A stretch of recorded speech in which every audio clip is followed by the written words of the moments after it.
한 남자가 낮에는 세상을 구하고 밤에는 악마와 손을 잡았습니다. 바로 빌 게이츠입니다. 50조 원의 이혼 합의금, 한국 중소기업 수천 개를 살릴 돈이 그의 배신의 대가였습니다. 그런데 2026년 오늘 빌 게이츠의 그림자를 닮은 또 다른 천재가 무너지고 있습니다. 이번엔 여자가 아닙니다. 돈입니다. 두 천재의 몰락이 우리에게 말하는 것, 함께 파헤쳐 보겠습니다.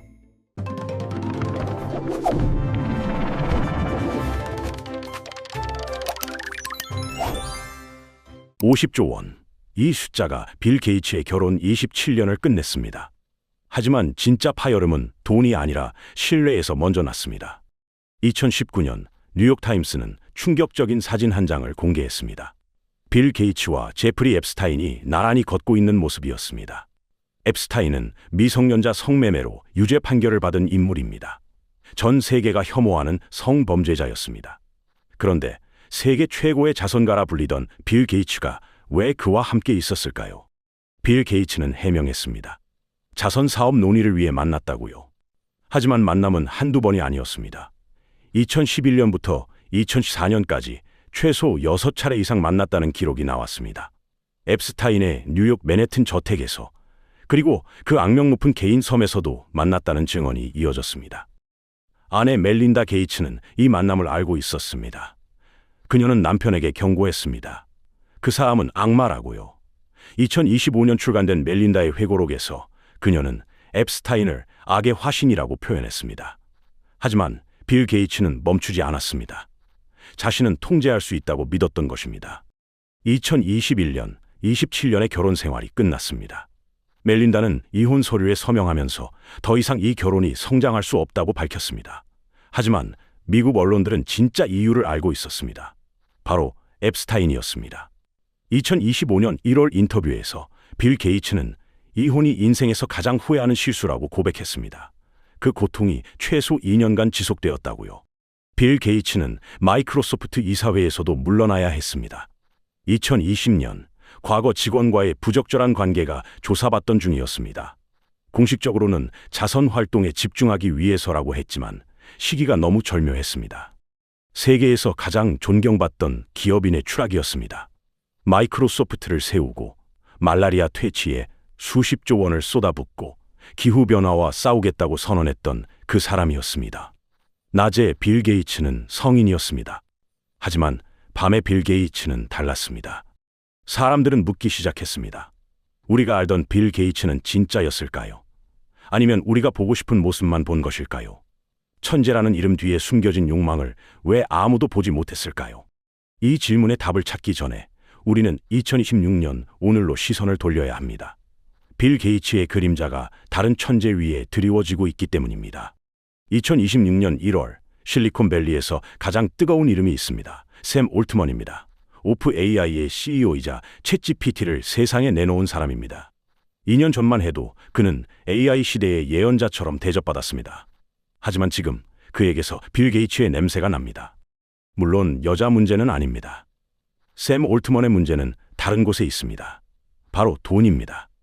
더 정확히 말하면 통제할 수 없이 불어나는 적자입니다. 빌 게이츠가 앱스타인과의 관계를 통제할 수 있다고 믿었듯 샘 올트먼도 무언가를 통제할 수 있다고 믿고 있습니다. 바로 비용입니다. AI가 충분히 똑똑해지면 모든 문제가 해결될 거라는 믿음입니다. 하지만 현실의 계산서는 그런 믿음을 비웃고 있습니다. 두 사람의 공통점이 보이기 시작합니다. 둘 다 자신이 특별하다고 믿었습니다. 빌 게이츠는 성범죄자와 어울려도 자신은 괜찮을 거라 생각했습니다. 샘 올트먼은 돈을 아무리 태워도 결국 AI가 모든 것을 갚아줄 거라 믿고 있습니다. 세상을 바꾼 천재들의 공통된 착각입니다. 바로 자신은 예외라는 믿음입니다. 빌 게이츠의 몰락은 도덕적이었습니다. 신뢰의 붕괴였습니다. 그렇다면 샘 올트먼의 몰락은 어떤 종류일까요? 지금부터 그 구조를 들여다보겠습니다. 오픈 AI의 화려한 겉모습 뒤에 무엇이 숨어 있는지, 왜 마이크로소프트조차 거리를 두기 시작했는지, 그리고 왜 구글이 조용히 웃고 있는지 살펴보겠습니다. 빌 게이츠의 이야기는 경고였습니다. 샘 올트먼의 이야기는 현재 진행형입니다. 그리고 그 결말은 아직 쓰이지 않았습니다. 2023년 11월 샘 올트먼은 오픈 AI 이사회에서 해고당했습니다. 불과 5일 만에 복귀했지만 그 사건은 무언가 심각하게 잘못되어 가고 있다는 신호였습니다. 당시 사람들은 올트먼의 승리라고 환호했습니다. 하지만 진짜 질문은 따로 있었습니다. 이사회는 왜 갑자기 그를 내쫓으려 했을까요? 그 답은 숫자 속에 있습니다. 사람들은 오픈 AI가 돈을 쓸어 담는 줄 압니다. 챗GPT가 역사상 가장 빠르게 1억 명 사용자를 모았으니까요. 지금은 무려 8억 명이 매주 챗GPT를 사용합니다. 하지만 이것은 착각입니다. 오픈 AI는 벌고 있는 게 아닙니다. 태우고 있습니다. 2025년 기준으로 오픈 AI의 연간 매출은 약 127억 달러입니다. 하나로 약 18조 원입니다. 엄청난 숫자처럼 보입니다. 하지만 비용을 보면 이야기가 달라집니다. 같은 해 총 지출은 220억 달러로 추정됩니다.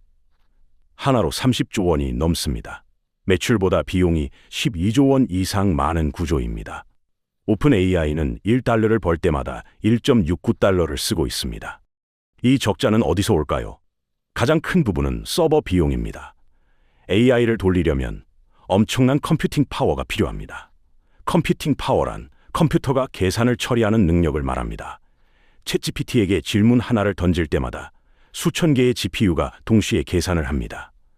GPU는 원래 게임 그래픽을 처리하던 부품인데 AI 연산에도 뛰어난 성능을 보여서 AI 시대의 핵심 부품이 되었습니다. 이 GPU들은 전기를 먹고 열을 뿜어냅니다. 냉각시키려면 또 전기가 필요합니다. 더 충격적인 숫자가 있습니다. 2026년 오픈 AI의 예상 손실은 140억 달러입니다. 한화로 20조 원입니다. 2023년부터 2028년까지 누적 손실은 440억로 한화로 60조 원에 달할 것으로 예측됩니다. 아무리 투자를 받아도 바닥이 보이는 구조입니다. 그런데 샘 올트먼은 계속 투자를 유치하고 있습니다. 2025년 3월에는 소프트뱅크 주도로 400억 달러를 추가로 받았습니다. 역사상 가장 큰 민간 투자 라운드였습니다. 기업 가치는 3천억 달러까지 치솟았고 2025년 10월에는 5천억 달러로 평가받았습니다. 한화로 700조 원입니다. 삼성전자 시가총액의 2배가 넘습니다. 하지만 이 숫자는 허상일 수 있습니다. 투자자들이 돈을 넣는 이유는 단 하나입니다. 인공일반지능, 줄여서 AGI가 곧 나올 거라는 믿음입니다. AGI란 사람처럼 생각하고 스스로 학습하며 어떤 문제든 해결할 수 있는 AI를 말합니다. 이런 AGI가 등장하면 모든 비용을 상쇄하고도 남을 거라는 계산입니다. 하지만 AGI는 아직 오지 않았습니다. 언제 올지도 모릅니다. 이 상황을 가장 잘 아는 곳이 있습니다. 바로 마이크로소프트입니다. 마이크로소프트와 오픈 AI의 관계는 완벽해 보였습니다. 마이크로소프트는 2019년부터 오픈 AI에 투자하기 시작했습니다. 총 투자금은 130억 달러가 넘습니다. 한화로 18조 원입니다. 빅테크 역사상 가장 큰 베팅 중 하나였습니다. 빅테크란 구글, 아마존, 마이크로소프트, 애플, 메타 같은 거대 기술 기업들을 말합니다. 대가로 마이크로소프트는 오픈 AI 기술의 독점적 사용권을 얻었습니다. 챗GPT의 엔진을 빙 검색에 넣고 코파일럿이라는 이름으로 오피스에 AI를 심었습니다. 코파일럿은 워드나 엑셀 같은 프로그램에서 AI가 글쓰기나 데이터 분석을 도와주는 기능입니다. 마이크로소프트는 구글을 추월할 무기를 손에 넣은 셈이었습니다. 하지만 2025년 들어 분위기가 급변했습니다. 두 회사의 관계가 긴장 속에 갈라지고 있다는 보도가 나오기 시작했습니다. 2025년 여름에는 오픈 AI가 마이크로소프트를 반독점법 위반으로 고발하는 방안까지 내부적으로 논의했다는 소식이 전해졌습니다.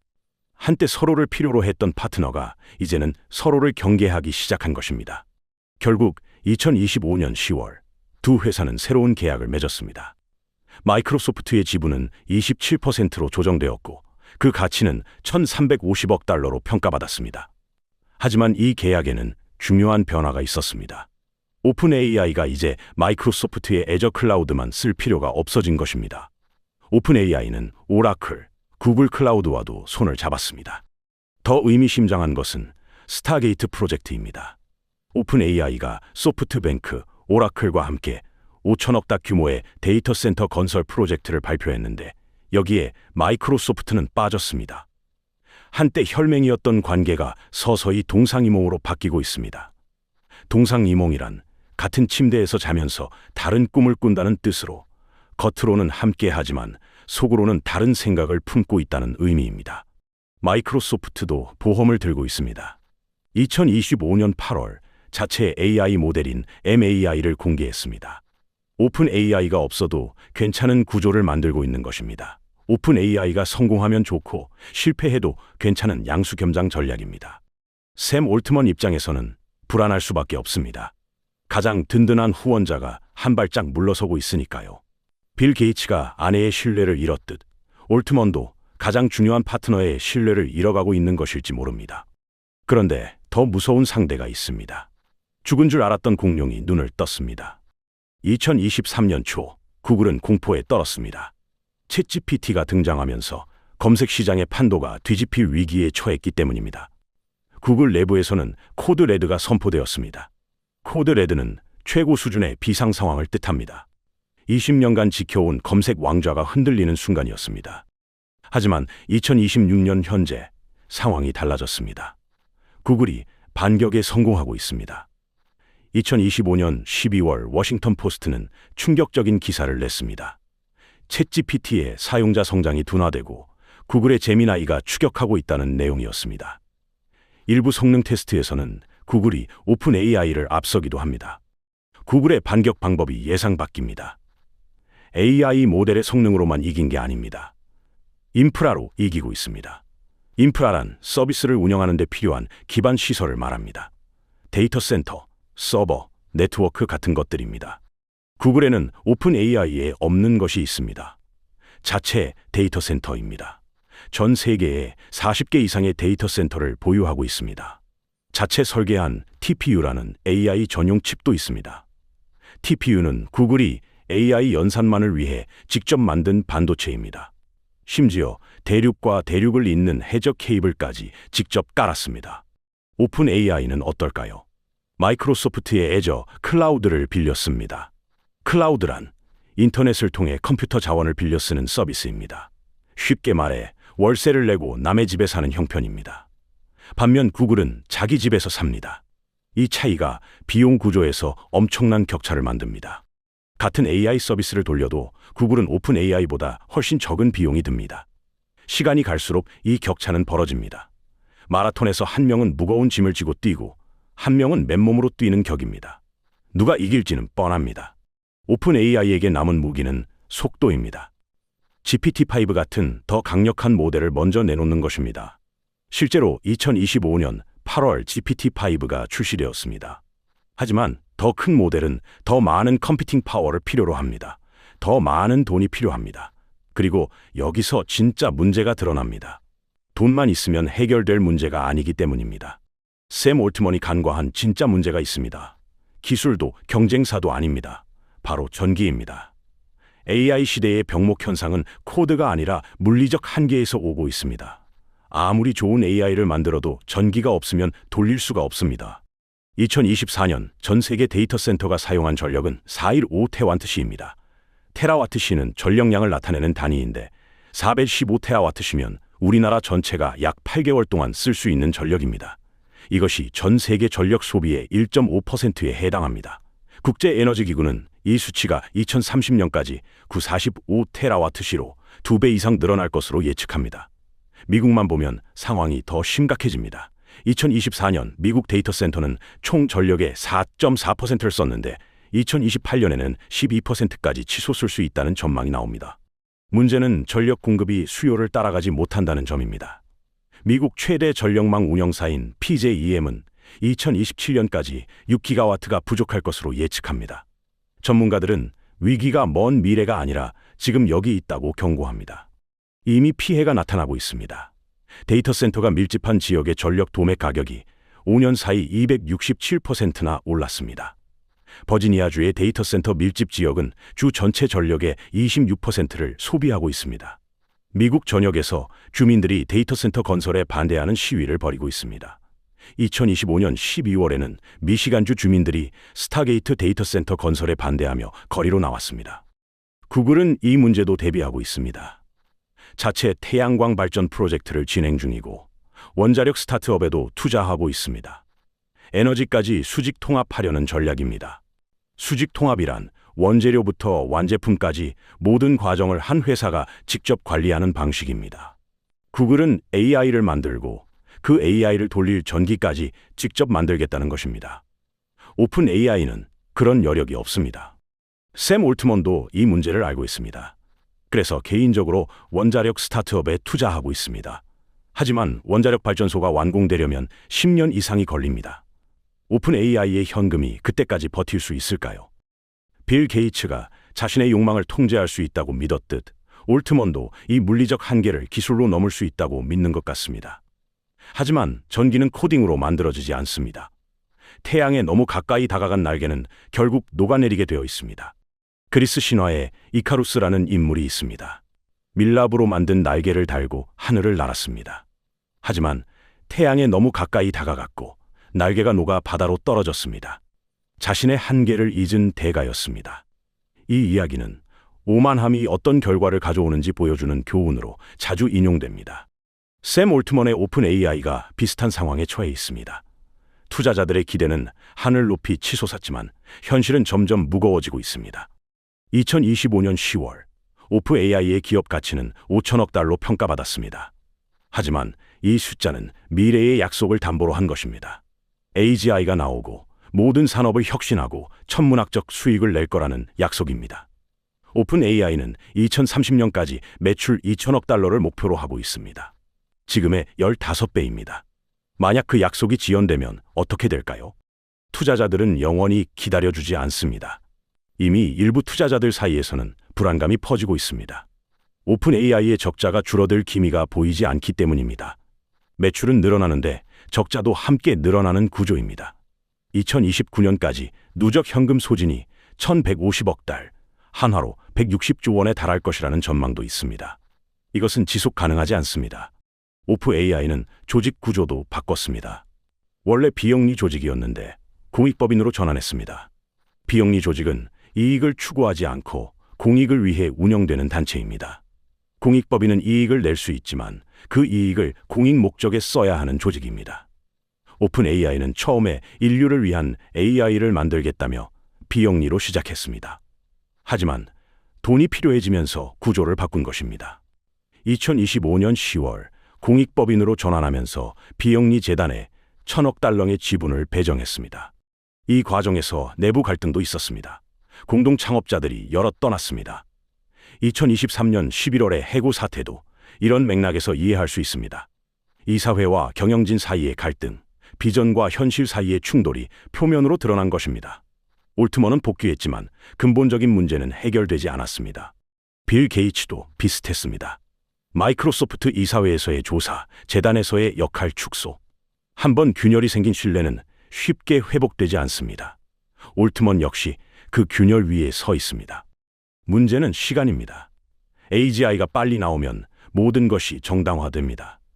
하지만 늦어지면 늦어질수록 현실의 계산서가 무거워집니다. 투자자들은 꿈이 아니라 영수증을 요구하기 시작합니다. 빌 게이츠의 가면 뒤에는 앱스타인이 있었습니다. 자선가의 이미지 뒤에 숨겨진 어두운 관계였습니다. 샘 올트먼의 혁신 뒤에는 빚더미가 있습니다. 미래를 담보로 한 거대한 적자입니다. 두 천재의 공통점은 무엇일까요? 바로 자신은 예외라는 믿음입니다. 빌 게이츠는 성범죄자와 어울려도 자신은 더럽혀지지 않을 거라 믿었습니다. 샘 올트먼은 돈을 아무리 태워도 AGI가 모든 것을 해결해 줄 거라 믿고 있습니다. 하지만 현실은 예외를 허락하지 않습니다. 빌 게이츠는 결국 가장 소중한 것을 잃었습니다. 아내의 신뢰, 대중의 존경, 마이크로소프트에서의 위치까지. 올트먼은 아직 모든 것을 잃지 않았습니다. 하지만 경고등은 이미 켜져 있습니다.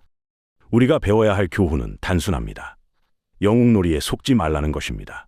천재라고 해서 모든 것을 통제할 수 있는 게 아닙니다. 오히려 천재일수록 자신의 한계를 잊기 쉽습니다. AI 시대를 이해하려면 화려한 모델 발표회가 아니라 현실을 봐야 합니다. 전기가 충분한지, 반도체는 누가 만드는지, 데이터 센터는 어디에 있는지, 이런 물리적 현실이 AI의 미래를 결정합니다. 투자자라면 숫자를 봐야 합니다. 매출과 비용, 현금 흐름과 부채. 꿈만 파는 기업과 현실을 만드는 기업을 구별해야 합니다. 빌 게이츠의 밤은 결국 낮에 드러났습니다. 샘 올트먼의 적자도 언젠가는 청산되어야 합니다. 그때가 언제인지는 아무도 모릅니다. 하지만 준비된 사람만이 그 순간을 기회로 바꿀 수 있습니다. 천재들의 몰락에서 우리가 기억해야 할 것은 하나입니다. 가면은 결국 벗겨지고 빚은 결국 갚아야 한다는 것입니다. 오늘 우리는 두 천재의 이야기를 살펴봤습니다. 빌 게이츠의 도덕적 몰락과 샘 올트먼의 재무적 위기. 둘 다 자신은 예외라고 믿었고 그 믿음이 균열을 만들었습니다. 한국의 입장에서 이 이야기는 남의 일이 아닙니다. 우리나라도 AI 산업에 뛰어들고 있습니다. 삼성, SK, 네이버, 카카오 모두 AI에 투자하고 있습니다. 그런데 우리는 반도체는 강하지만 데이터 센터와 전력 인프라는 어떨까요? 화려한 AI 모델만 쫓다가 정작 중요한 기반을 놓치고 있는 건 아닐까요? 천재를 숭배하기보다 구조를 봐야 합니다. 꿈보다 현실을 봐야 합니다. 그것이 오늘 이야기의 교훈입니다. 자, 그렇다면 여러분께 질문 하나 드리겠습니다. 오픈 AI는 결국 살아남을까요? 아니면 2000년대 초반 인터넷 거품처럼 무너질까요? 댓글로 여러분의 생각을 남겨주시기 바랍니다. 다음 영상에서는 한국 AI 산업의 현주소를 파헤쳐 보려고 합니다. 삼성과 SK가 준비하고 있는 AI 반도체 전략, 그리고 네이버와 카카오의 숨겨진 약점까지 낱낱이 분석해 드리겠습니다. 이런 깊이 있는 분석을 계속 받아보고 싶으시다면 지금 바로 구독과 좋아요 눌러주시기 바랍니다. 알림 설정까지 해두시면 새로운 영상이 올라올 때 가장 먼저 확인하실 수 있습니다. 그럼 다음 영상에서 더 깊은 이야기로 찾아뵙겠습니다.